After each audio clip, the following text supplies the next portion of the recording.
പശ്ചിമേഷ്യയിൽ സംഘർഷം രൂക്ഷമാവുകയാണ്.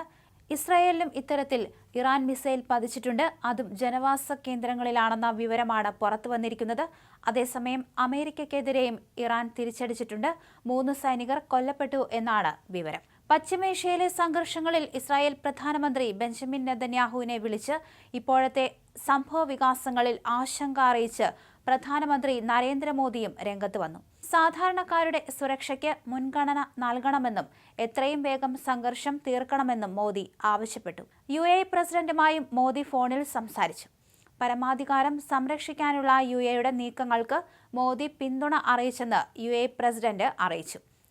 വിഷമമേറിയ കാലഘട്ടത്തിൽ UAEക്കൊപ്പം നിൽക്കുന്നുവെന്നും മോദി വ്യക്തമാക്കുകയും ചെയ്തു. സമാധാന ശ്രമത്തെ പിന്തുണയ്ക്കുന്നു.